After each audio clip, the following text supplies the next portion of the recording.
to the Cherokee Woman Leadership Workshop. My name is Cynthia Ruiz, and I am so happy to be here today. I'm also joined by our moderator, Tammy Miller. Say hello, Tammy. Hi, everybody. Good morning. So, Tammy, tell us a little bit about what you do at Cherokee Nation. I am the Manager of Administrative Operations for Community and Cultural Outreach at Cherokee Nation. Well, thank you for being our moderator today, Tammy. So for many of you that are joining us, I just want to say spending time with Cherokee women and a few good men, we have a few good men that have joined us, is one of my favorite things ever. Because the energy that we bring together as women is so powerful. Now, yes, we are meeting virtually, but I could still feel that energy through the screen. Now, we all know that women, we have played such an important role in Cherokee history. And actually, before the settlers, we were a matriarchal society. So women have always been in harmony and balance with the men. And I think now is no different. But as women, it's really time to step up and be leaders. And for so long, so many of us have held ourselves back. We thought we were not leaders because we didn't have a job title, or we didn't have an education, or whatever. Or maybe sometimes it's just been fear that's held us back. But I want the women to step up and be leaders. And thank you, men, for participating in this, because you're important too. And I want to give a message to the men for a minute, because when we talk about women empowerment and women becoming leaders, that is not negative against the men. The reason why it's so important for women to step up is because we know in our Cherokee philosophy, it's about harmony and balance.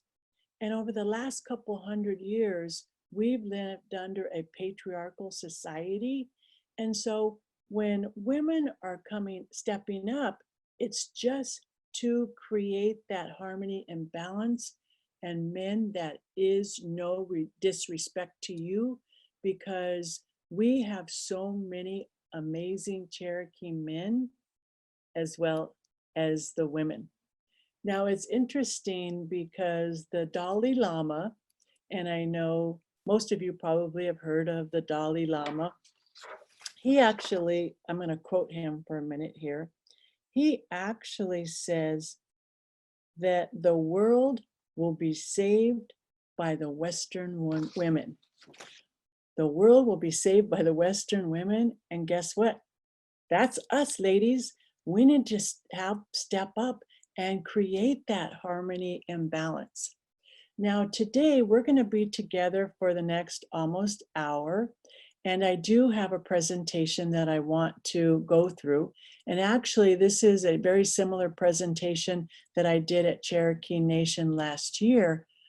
But I also want this to be interactive. So I'm going to encourage you to ask questions. I'm going to stop at different points in my presentation and ask if you have questions. Now, we have turned off the chat feature, so you're not going to be able to chat. But if you look at Q&A, you are going to be able to ask questions. And our lovely moderator, Tammy Miller, is going to ask the questions, and then I'll help answer them. So again, from the bottom of my heart, I want to say thank you for being here today. Thank you for having an interest in women leadership for the women and the few good men. So, as I just indicated, women have always played important roles in our society. And I'm sharing a quote from Principal Chief Wilma Mankiller. And she said, "Women in leadership roles can help restore balance and wholeness to our communities." So not only the balance, but the wholeness. Because women and men are different. And there's no judgment on my part, like one's better than the other. We each bring different things to the table.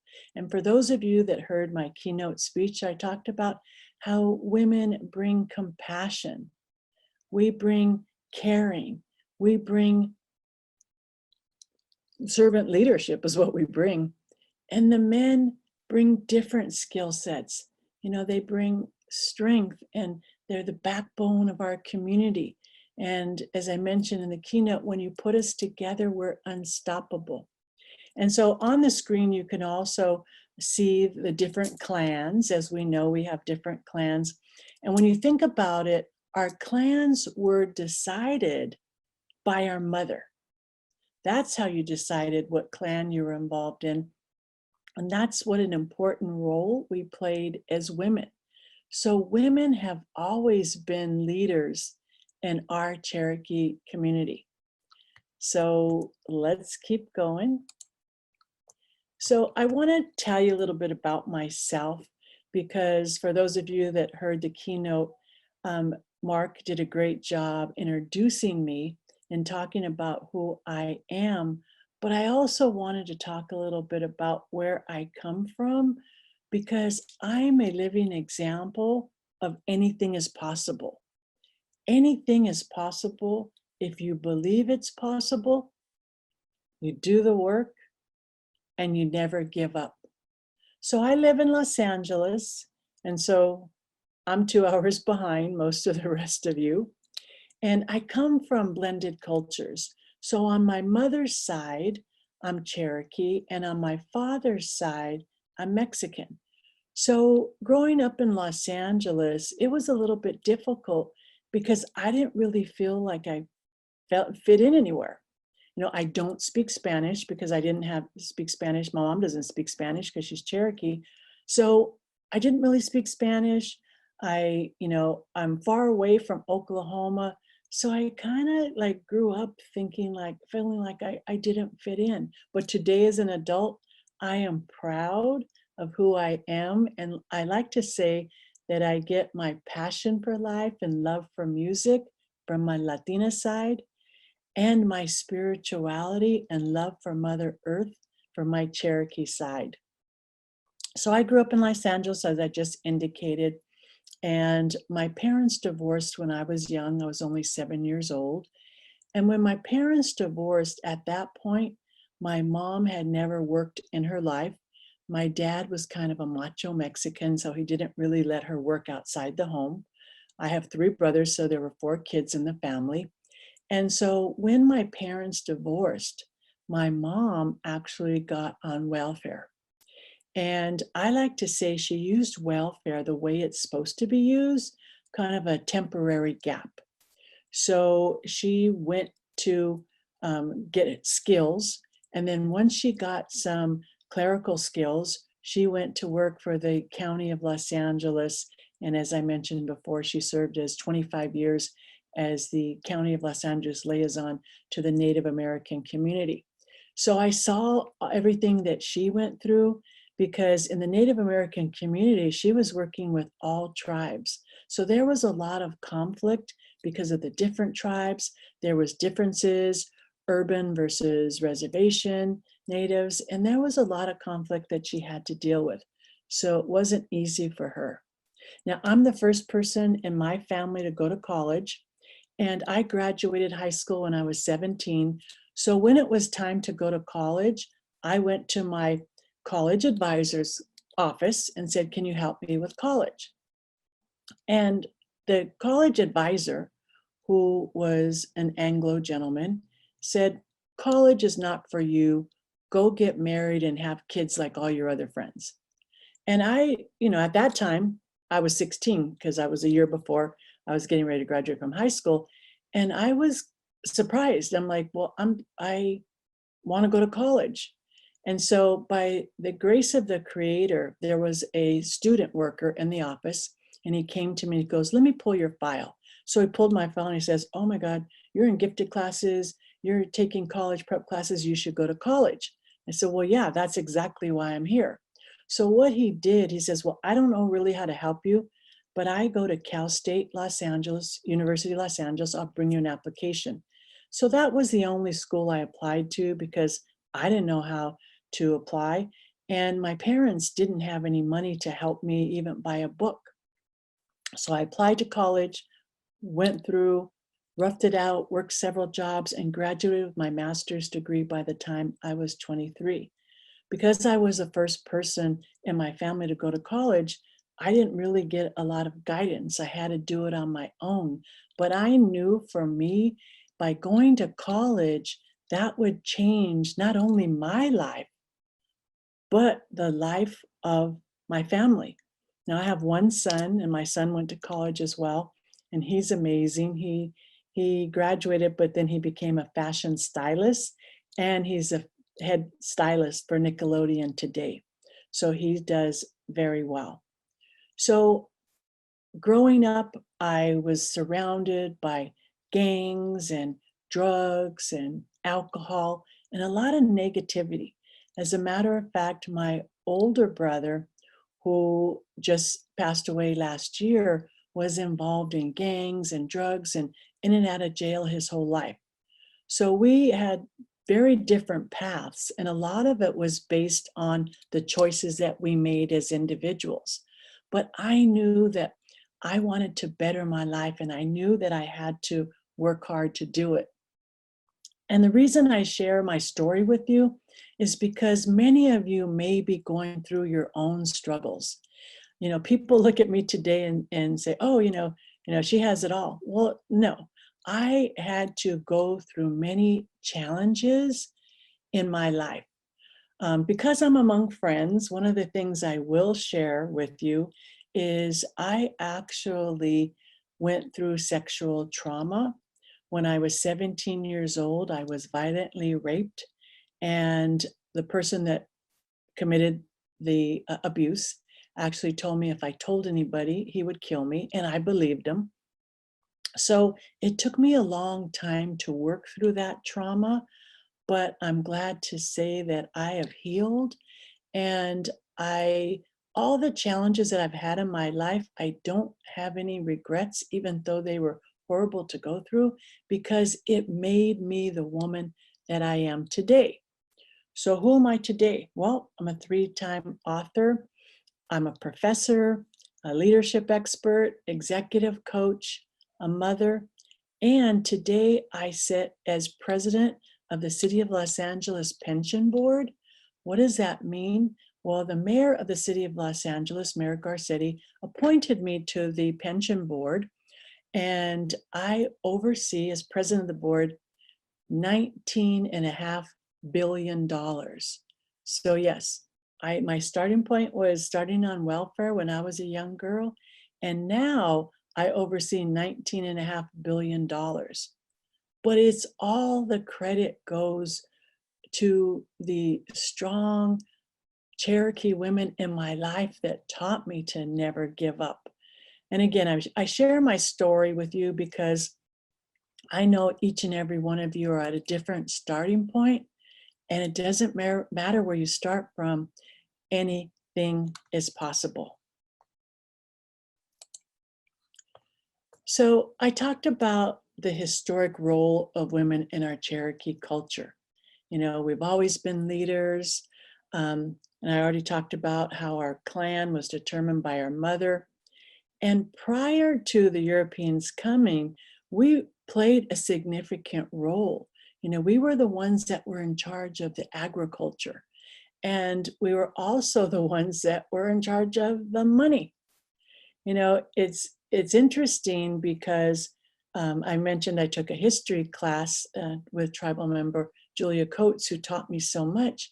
And with the women, because we were in charge of the economy, when the Europeans first came over, the women are the ones that went to go meet with the traders.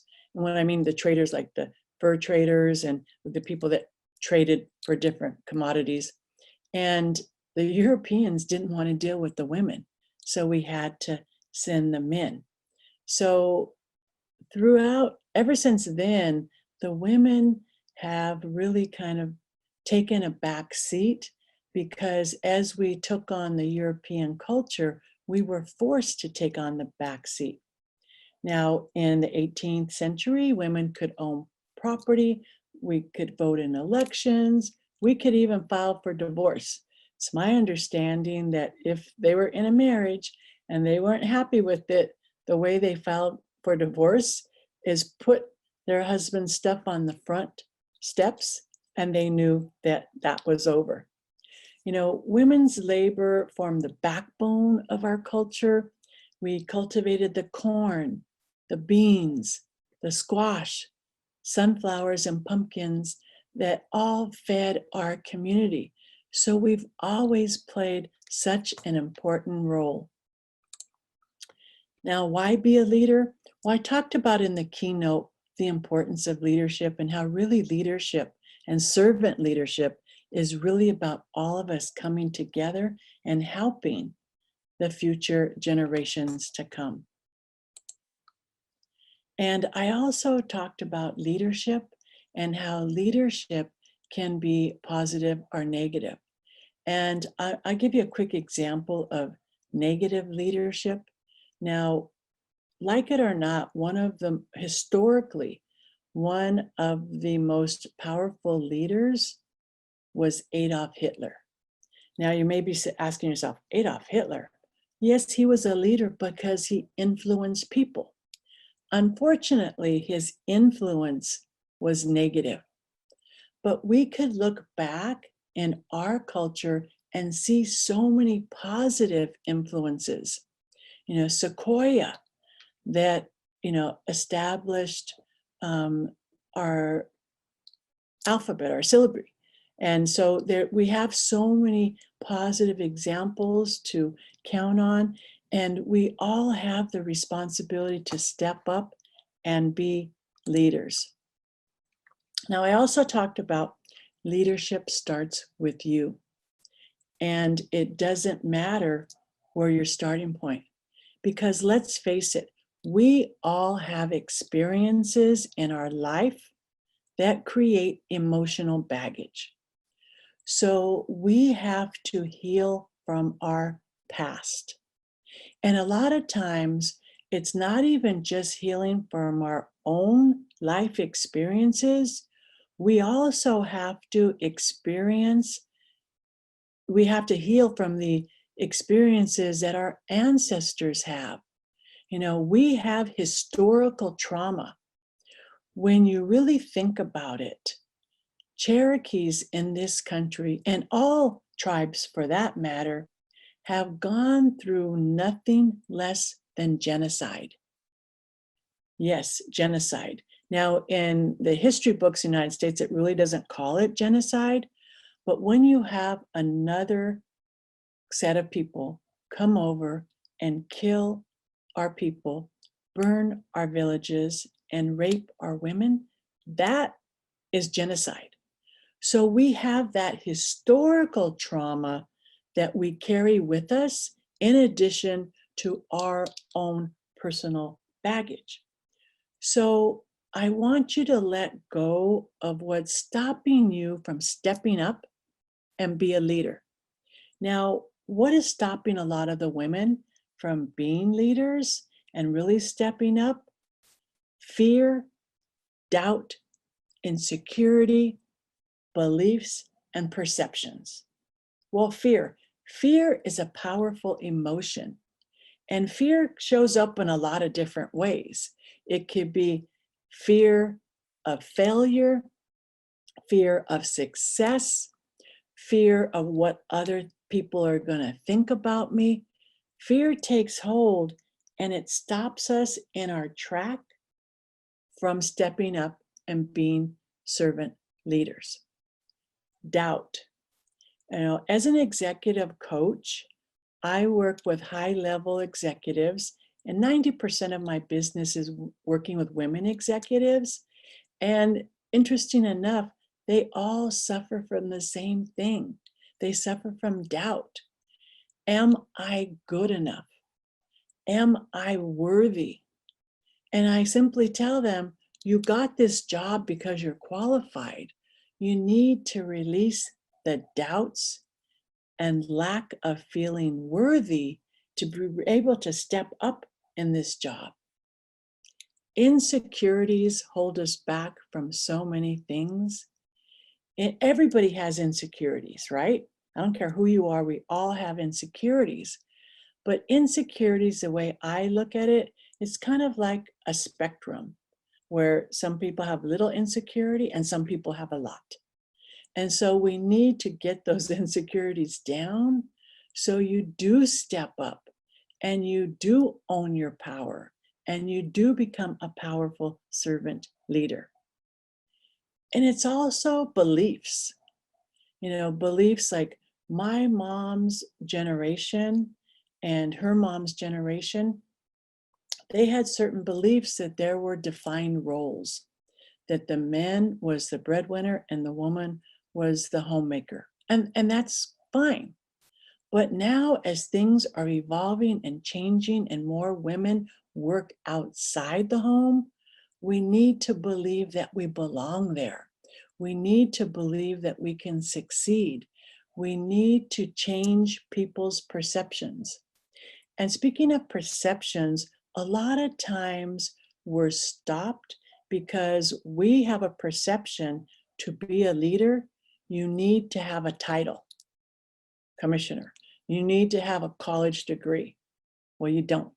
You women, we bring life experiences, and that is equally as important. Now, the other thing I have to share with you is that I'm a PhD dropout. Yes, I'm a PhD dropout. By the time I got accepted to a PhD program, I was married, I just started my own business, and I had a toddler at home. So there's only 24 hours in the day. So I made a decision to drop out of my PhD program because I wanted to invest in my family and my business. I don't regret that at all. And now I like to say I have a PhD in life because I have had so many amazing experiences. So I am going to put you to work for a minute. So I want you to think about in your life, and yes, men, you can do this too. I wanted you to think for a minute in your life, what is stopping you from being the powerful leader that you can be? So I'm going to give you a minute. Write down the first thing that comes to your mind. What is stopping you from being a leader? Is it a belief? Is it a perception? Is it an experience that somebody told you couldn't do it? What is it? So I'm going to give you a minute to write down what is stopping you from being a leader. Okay, write it down now.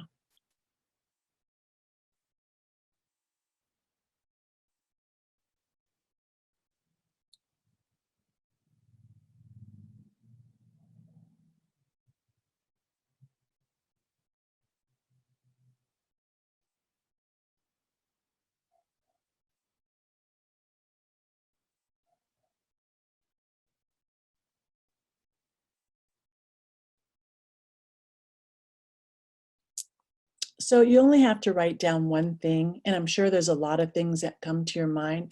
So later on or tomorrow, you can continue this exercise.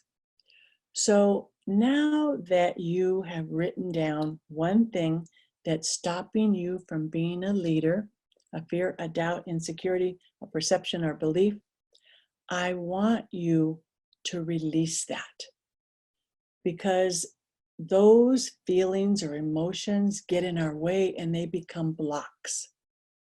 So I want you to get that piece of paper that you just wrote that down on. I want you to get it in your hands. I want you to tear it up and throw it away.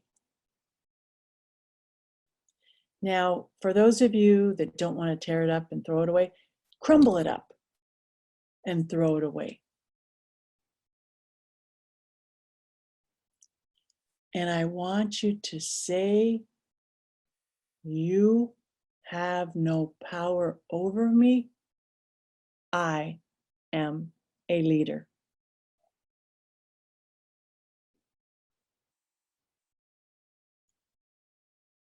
Now, I find this release work very helpful, and I've done it myself.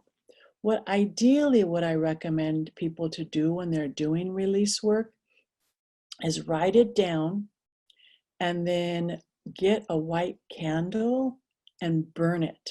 I like to burn it because then I can see it literally going up in smoke to the universe, releasing it to the creator, releasing it to our ancestors.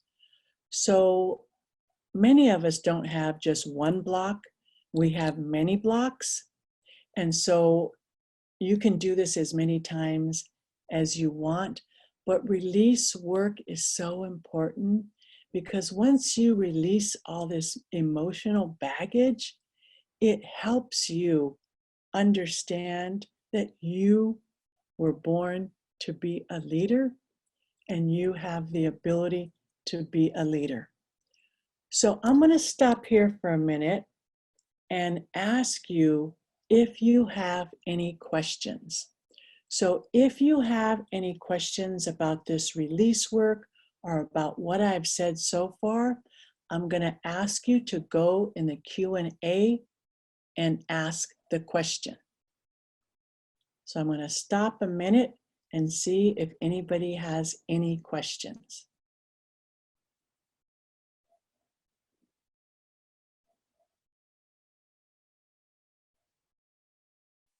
Okay, nobody has any questions.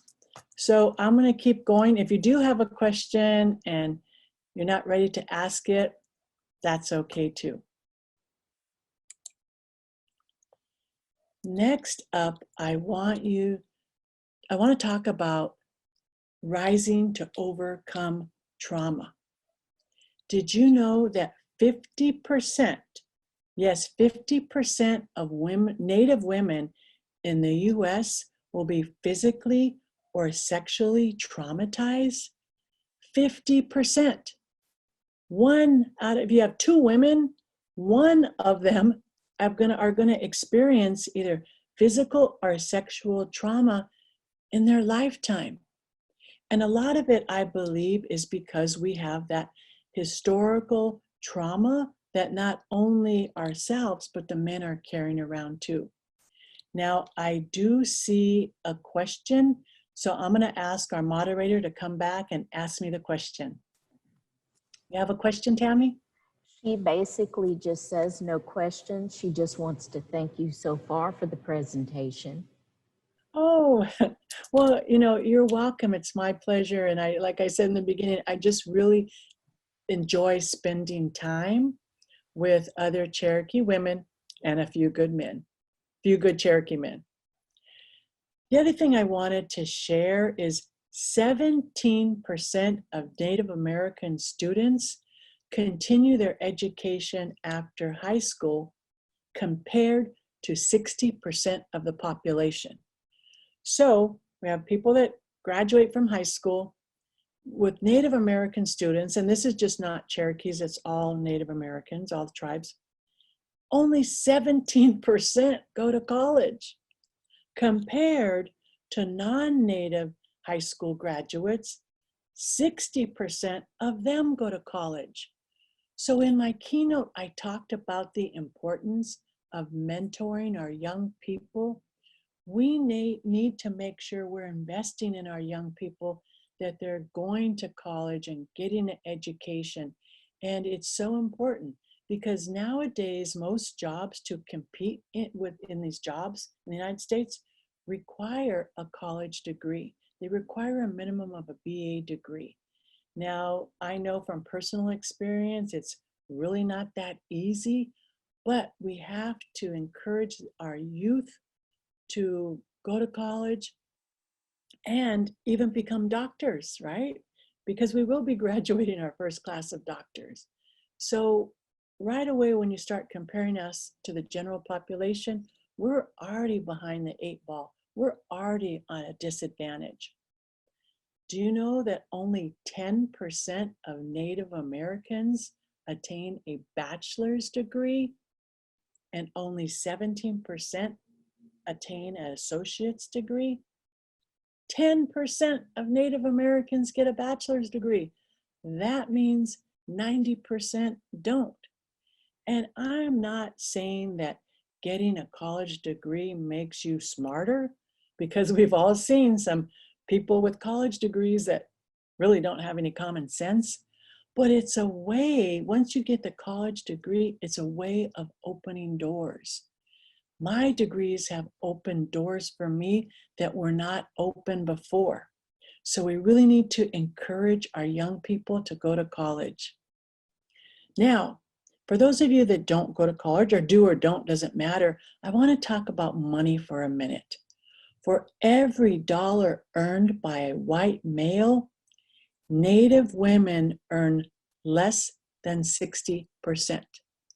So for every dollar a white male earns, we earn less than 60%. They earn 40% more than us just because of the color of their skin. And in the United States recently, we've seen a lot of racial inequity for all people of color. So to me, the only way we can overcome that is really getting an education, getting out there, working hard and never giving up, and make sure that you yourself feel that you deserve it and that you persevere. So now I'm going to stop here and see if anybody has any questions. Tammy, do we have any questions?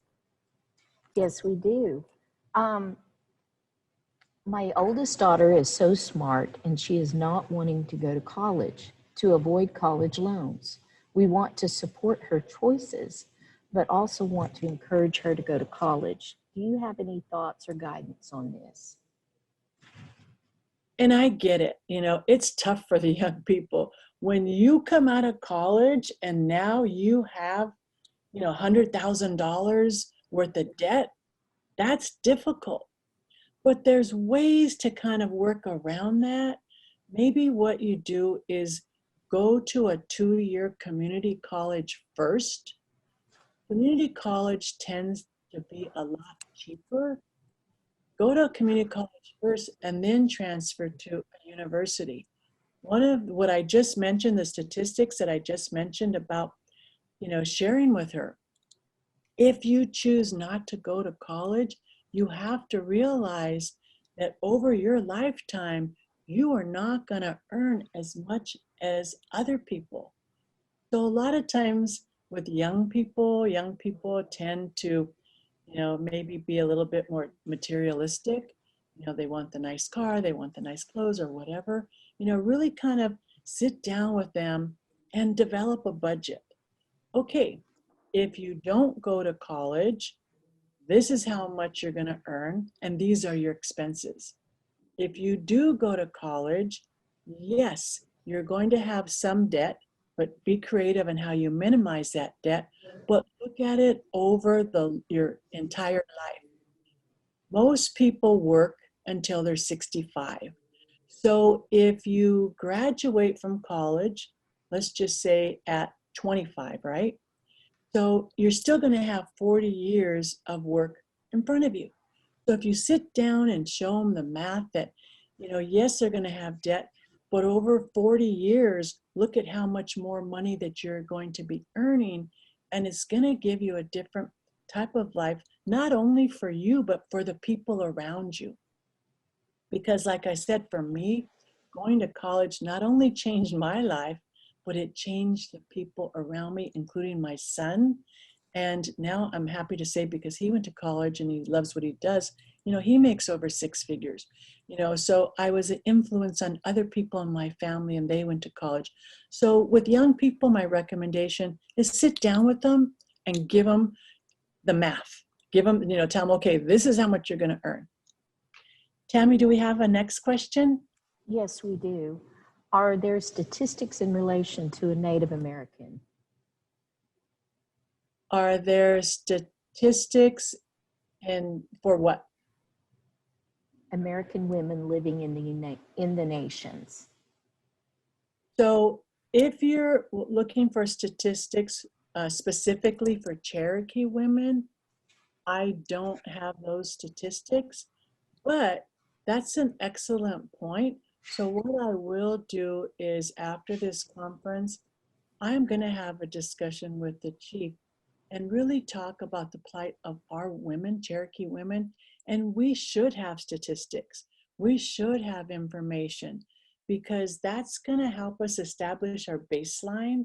Once we know the baseline, then that will help us establish, or that'll help us determine our progress. So thank you very much. That is a conversation that I will have with the chief. Okay, so I feel like it's so important to not only support yourself, but support each other. Now, in my keynote, I talked about finding a mentor. Mentors are so important. Now, some of you may be thinking, well, what do I have to share? How can I mentor others? Trust me, you have life experiences, you have knowledge, you have the stories from our ancestors that you could share with others and mentor them. And it doesn't just have to be mentoring young people, you could mentor others. With mentorship, I'm very involved in mentorship. When I was growing up, I didn't have a lot of mentors, but nowadays I do. So I look for people that I aspire to be like and ask them to mentor me. And mentorship can be calling and emailing. There's a lot of different ways to mentor, but I also turn around and work with people behind me and give them advice and share my time. And a lot of those sessions are just Zoom sessions, but it's important to support each other. Now I saw another question pop up. Do we have another question? Yes, we do. Does CNO have any resources specifically for students with special needs to access higher educational opportunities? So that is a great question that I personally do not know the answer to. Tammy, do you happen to know the answer to that? I know that you can contact our Cherokee Nation Higher Education Department, and they would definitely have answers for you. So I want to talk about special need children for a minute because my son, who I rave about, he actually has a learning disability. So he has dyslexia. So dyslexia is where they invert the numbers. So although he's very smart and very intelligent, which is the same thing, right? He's very intelligent, he had challenges in school, and it took us a little while to figure that out because he, when he was writing, wasn't so good. When he was reading, he had a struggle. So if you do have a child with special needs, whether it be a learning disability or a physical disability, acknowledge it. Because a lot of times what happens is that people want to sweep it under the carpet and don't want to deal with it. Acknowledge it. Reach out to our education department and see if there are programs. Just because you have a learning disability or a physical disability does not mean they can't thrive and succeed and someday become leaders as well. So thank you for that because, my heart goes out to any parent where their kid has either a physical or a learning disability because it takes extra work on everyone's part, but they can succeed. So thank you.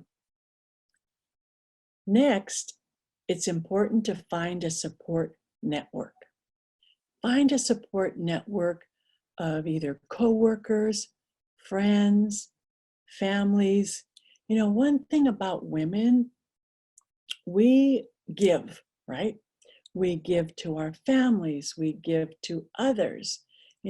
We give so much, but when it comes to people giving to us, we don't want help. No, I'm not worthy. I know, I don't need it. But yes, we do. Support comes in two ways: supporting others, but also receiving that support as well. You know, when we take a look at Mother Nature, everything runs in cycles, right? The moon runs in a cycle, the seasons are in cycle. So part of the cycle is if you give, you should be able to receive. And I know because we're humble people, we don't want to receive support from others. And I'm not talking about financial support. I'm talking about the support of people being there for us when we have issues in our life. We all need somebody to talk to, right? And somebody to listen to us. So find your support network.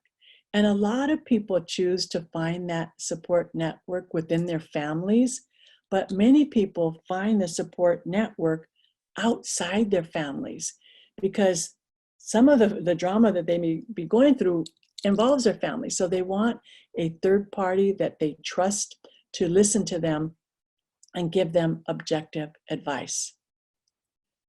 Develop a spiritual practice. Now, for me, my spiritual practice consists of three things every day. I start my day with gratitude. First thing I do when I open my eyes, I talk about how grateful I am just to wake up. I'm grateful to have a bed to sleep in a house. You know, I live in Los Angeles, which is probably the homeless capital of the world. We have so many people living on the streets. So when I wake up, I'm grateful to have that bed to sleep in. So I start each and every day with gratitude.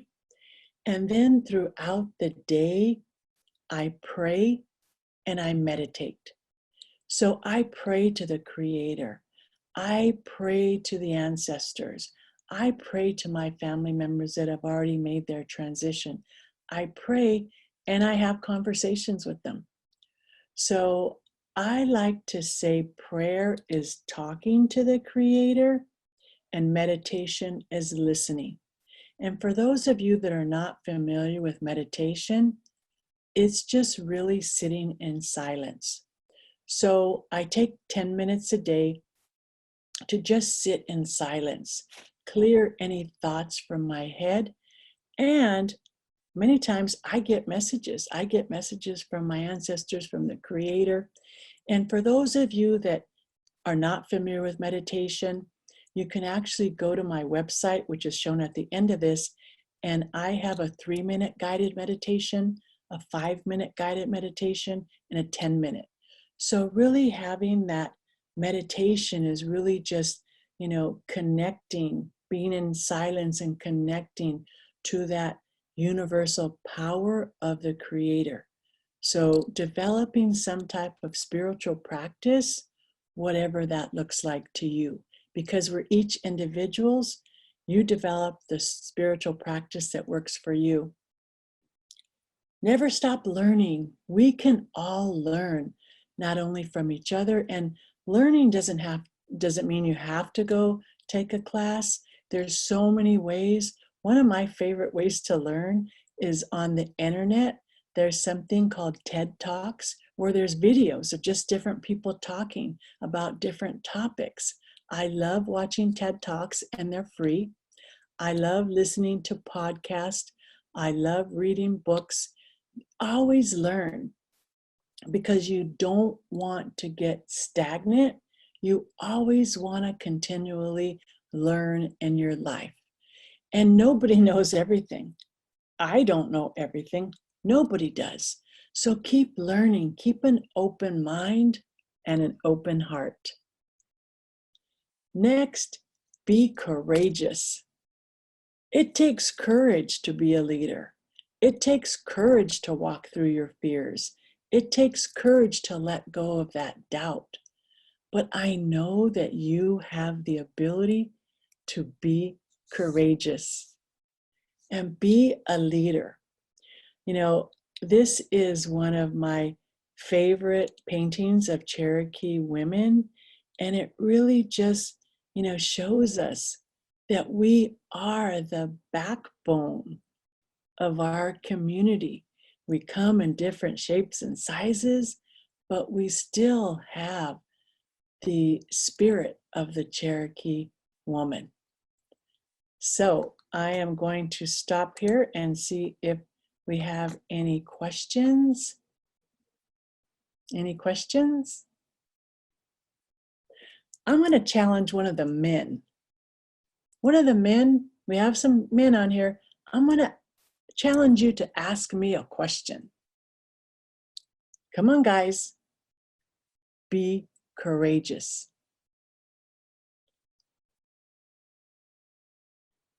We don't have one guy that can step up and ask me a question about women leadership? Okay, well, I guess they're shy today. So, oh wait, somebody asked a question. Tammy, do we have a question? Yes, we do. Is it from It's from a gentleman. Yay! Yay. He says, I just wanted to share that there are resources to help students to go to college given by the Cherokee Nation. We live at large, and my daughter was awarded a scholarship by the Cherokee Nation. She is attending the University of Houston. And what's his name, first name? John. So John, thank you so much, first of all, for asking the question. And thank you for sharing that information. And thank you for raising a strong Cherokee young woman, because I know that she chose to go to college because of your counsel and because of your strength. So thank you for that. Okay, well, I think you learned from, before that I am a big believer in positive affirmations. And why do I like positive affirmations? I believe that positive affirmations are a way to reprogram our brain. We in life get so much negativity. We get negativity from the news. We get negativity from people that are telling us we can't do something. All of our life, we get this negativity. So I believe that it's up to us as individuals to reprogram our brain, and we can reprogram our brain by saying positive affirmations. So I am going to ask you, and so the men, you don't have to say woman, but you can say man. So I'm going to ask you to repeat after me. Ready? I am a leader. Okay, let's try that one more time. I am a leader. Much better the second time. I am a powerful Cherokee woman.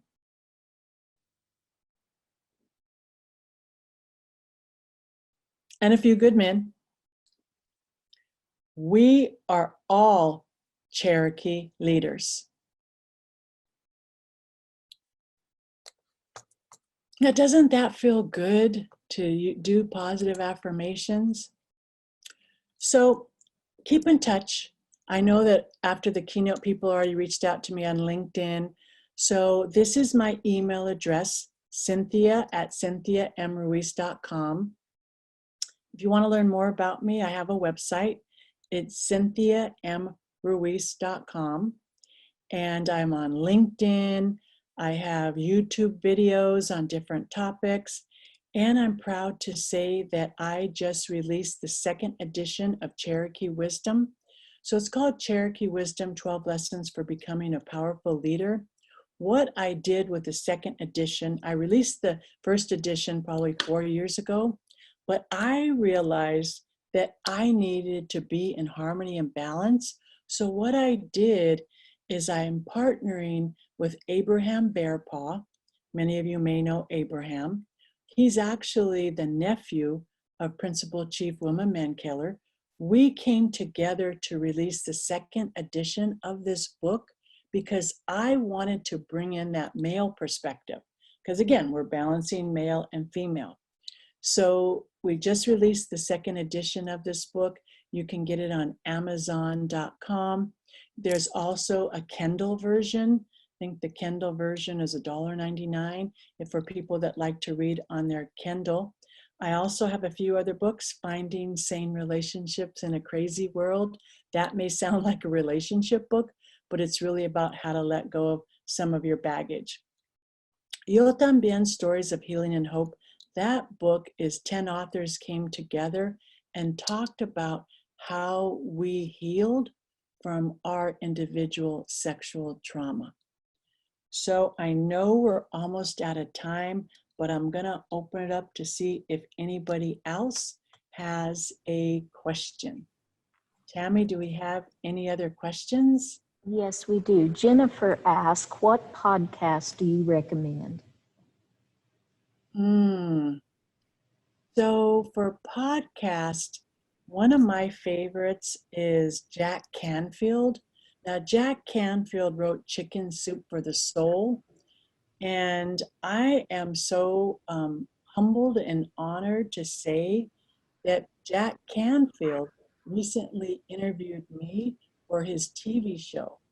So I am blessed and grateful. So Jack Canfield's great. Um, I like Michael Bernard Beckwith, who came out in The Secret. There's so many. So just Google, podcasts, inspirational podcasts, native podcast, whatever fits your particular interest. Any other questions? There's one more. It's just a comment. It says, in reference to college expenses, Julia had sent out information on Native American colleges, one of which has a free AA and certificate programs for all registered Native Americans, regardless of their blood quantum. Wow. Thank you for that information. And again, it goes back to supporting each other, right? Support each other with information and knowledge because we are one big family. So at this point, I would like to take the opportunity to thank you. Thank you for showing up today. Thank you for being a servant leader in your community. And thank you for being a powerful Cherokee woman and a few good men. I also want to take this time to thank Tammy. Tammy's been a great moderator, and I could not have done this without her. So, Tammy, do you have any closing thoughts or anything that you would like to say? No, I just appreciate everyone joining today. And Cynthia, you did a wonderful job. Let's give yourself a round of applause for participating. And from my heart to yours, Wado. Wado.